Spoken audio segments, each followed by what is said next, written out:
Thank you, DJ. And Silas, I was impressed. You've got a crowd cheering you on. You know, when I preach, people holler, but it's not nice things. And so that's pretty good. All right, next we have Harrison and Nathan. And last month, Harrison preached one Sunday afternoon at the nursing home service. And so taking that opportunity, and Nathan just started back in August, and so this is his first sermon. So we're looking forward to that. So, all right, Harrison, come on up.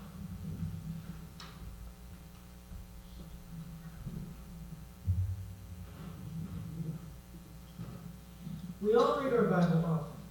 You hear it every Sunday. Maybe you read it every morning too. And in the Bible, we find many stories about kings and rulers and all kinds of men who go directly against God's will. When we read these stories, these men often seem far off, like they're really evil people from a completely different era. You might think about how we don't really have people evil like that anymore. But have you considered that you might be like these men?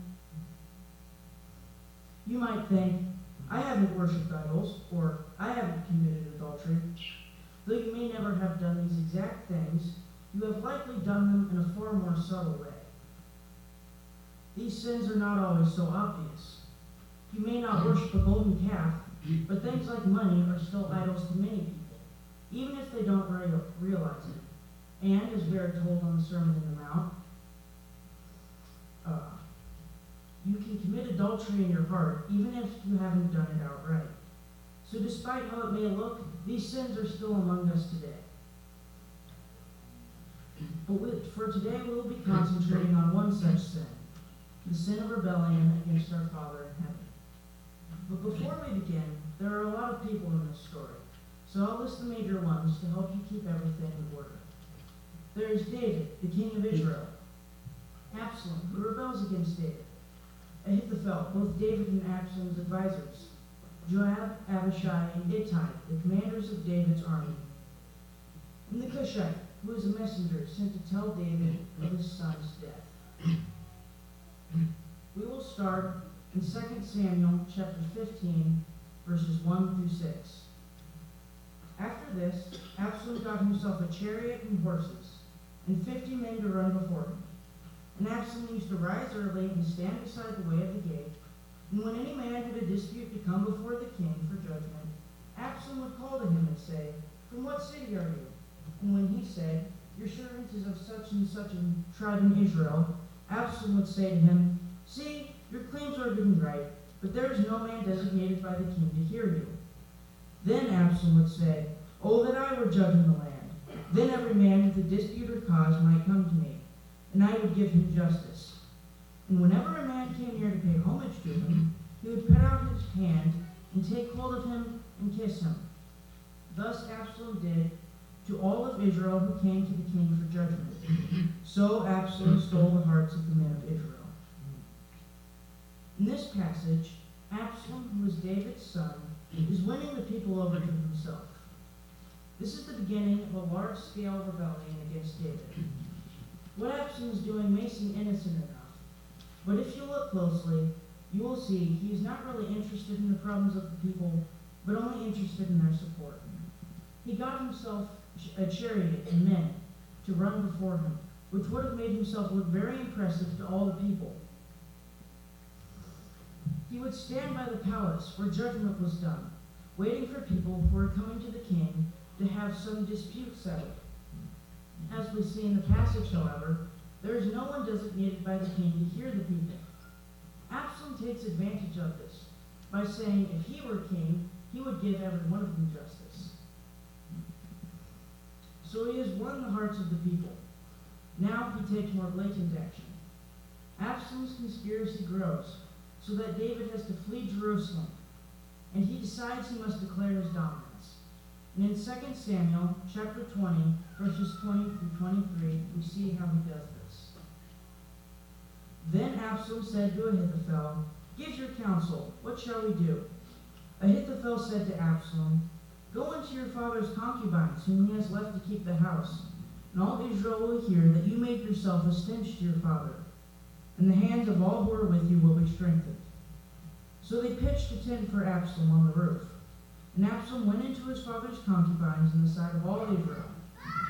Now in those days the counsel that Ahithophel gave was as if one consulted the word of God. So was all the counsel of Ahithophel esteemed, both by David and by Absalom. In this passage, we see Absalom doing something not only sinful, but just disgusting. This was supposed to show his dominance and make himself a stench to his father. Sleeping with his father's wives was something almost unforgivable by any king.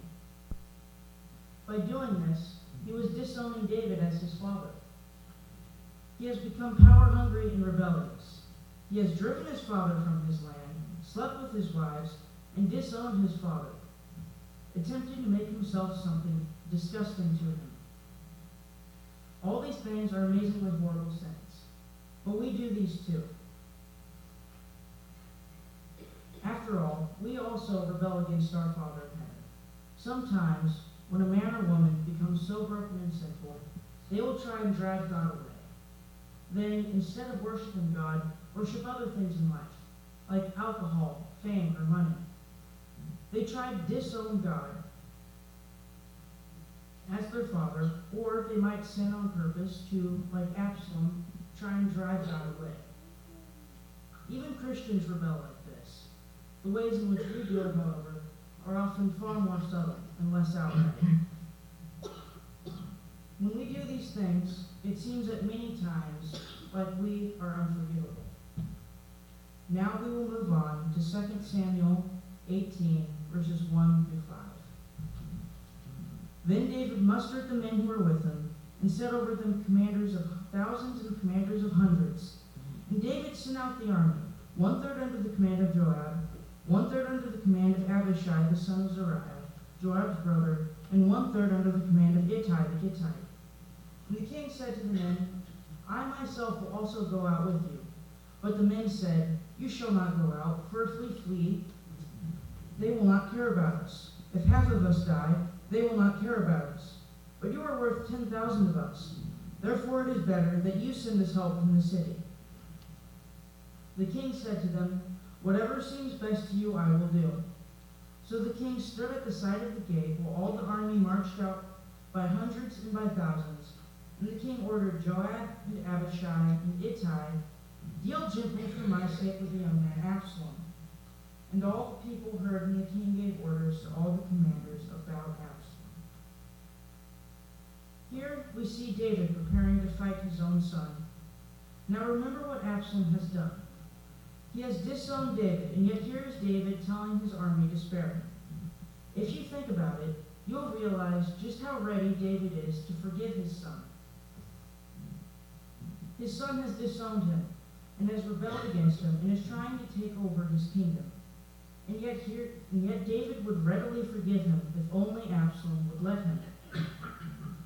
David loves Absalom. He's always going to love him, no matter how much he messes up. I think this is part of why the scriptures tell us David is a man after God's own heart. God, too, after all, is ready to forgive us at any moment. He, too, will always love us no matter how much we mess up, and in a way beyond how David loves Absalom. This is all great news for Absalom. He could go back to his father. He could be forgiven, and he could forget his hunger for power, and become David's son again. He could have all that, but he doesn't take it. Moving on to verses 6 through 15. So the army went out into the field against Israel, and the battle was fought in the forest of Ephraim, and the men of Israel were defeated there by the servants of David. And the loss there was great that day, 20,000 men. And the battle spread over the face of all the country, and the forest devoured more people that day than the sword. And Absalom happened to meet the servants of David. Absalom was riding on his mule, and the mule went under the thick branches of a great oak, and his head caught fast in the oak, and he was suspended between heaven and earth, while the mule that was under him went on. And a certain man saw it, and told Joab, Behold, I saw Absalom hanging in an oak. Joab said to the man who told him, What? You saw him. Why then did you not strike him there to the ground? I would have been glad to give you 10 pieces of silver and a belt. But the man said to Joab, Even if I felt in my hand the weight of 1,000 pieces of silver, I would not reach out my hand against the king's son. For in our hearing the king commanded you and Abishai and Ittai, for my sake protect the young man Absalom. On the other hand, if I had dealt treacherously against his life, and there is nothing hidden from the king, then you yourself would have stood aloof. Joab said, I will not waste time like this with you. And he took 3 javelins in his hand and thrust them into the heart of Absalom while he was still alive in the oak.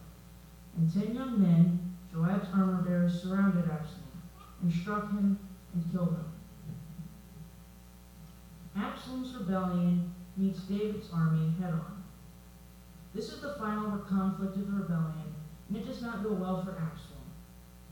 Then Absalom, likely running away, gets his hair stuck in the branches of an oak tree as the mule he was riding walks out from under him.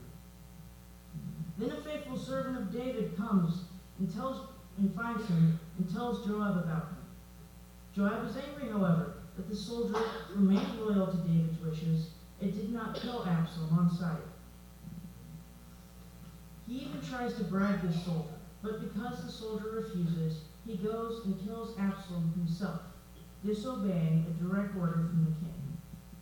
This is a sad thing that unfortunately happens often today. The world often gets to unforgiven sinners before God does. Many people are dying, will die, and have died in sin, just like Absalom. And the sin of humans itself is what causes others to die in their sin. Without the counsel of Ahithophel, perhaps Absalom wouldn't have continued in his sinful rebellion. But because Ahithophel gave Absalom this counsel, he continued in his sin and he died in it.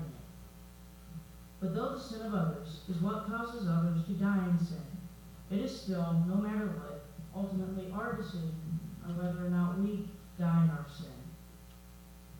Moving on to verses 31 through 33. And behold, the Cushite came, and the Cushite said, Good news for my lord the king, for the Lord has delivered you this day from the hand of all those who rose up against you. And the king said to the Cushite, Is it well with the young man Absalom? And the Cushite answered, May the enemies of my lord the king and all who rise up against you for evil be like that young man. And the king was deeply moved, and went up to the chamber over the gate and wept. And as he went, he said, O my son Absalom, my son Absalom, would I hadn't died instead of you, O Absalom, my son, my son.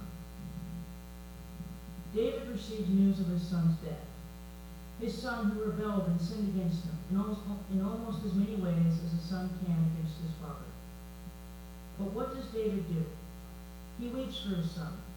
He wishes he could have died in his son's stead. He never gave up on Absalom as an unforgivable sinner. We act like Absalom all the time. We refuse forgiveness from others, and more importantly, we refuse forgiveness from God.